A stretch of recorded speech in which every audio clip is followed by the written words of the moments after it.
स्वाध्याय इयत्ता 10वी विषय जल सुरक्षा घटक दुसरा जलसंधारण प्रकरण पहिले जल आराखडा। जल आराखडा म्हणजे काय?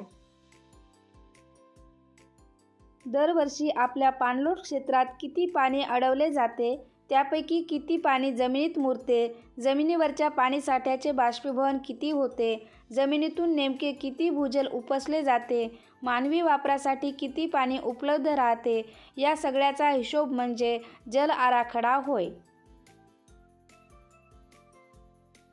परिपूर्ण जल आराखड्याचे घटक सांगा। परिपूर्ण जल आराखड्याचे घटक पुढीलप्रमाणे आहेत: प्रामाणिक कष्ट, कुवतीनुसार कामाचे वाटप, पुरेसे शिक्षण, किमान गरजा, प्रभावी कृती कार्यक्रम, शिस्तबद्ध प्रयत्न।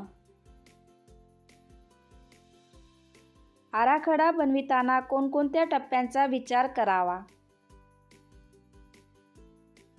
आराखडा बनविताना पुढील टप्प्यांचा विचार करावा: आमसभा, गावशिवार फेरी, नकाशाकरण, कृती कार्यक्रम।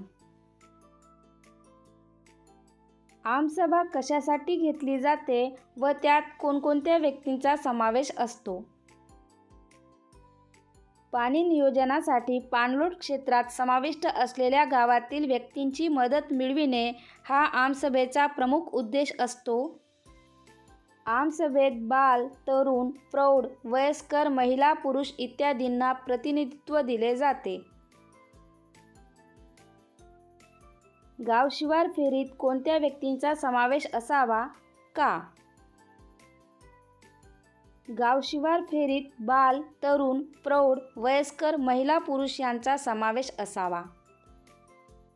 भूरूप, भूस्तर, पीक रचना व जलस्रोतांचे निरीक्षण करून माहिती संकलित करण्यासाठी यांचा समावेश असावा। गावशिवार फेरीतून कोणती माहिती मिळवाल ते सविस्तर लिहा। गावशिवार फेरीतून खालीलप्रमाणे माहिती संकलित केली जाते: गावाची प्रशासकीय आणि नैसर्गिक सीमा समजून घेऊन सीमेत किती सूक्ष्म आणि लघु पाणलोटाचे क्षेत्र आहे ते ठरविता येते।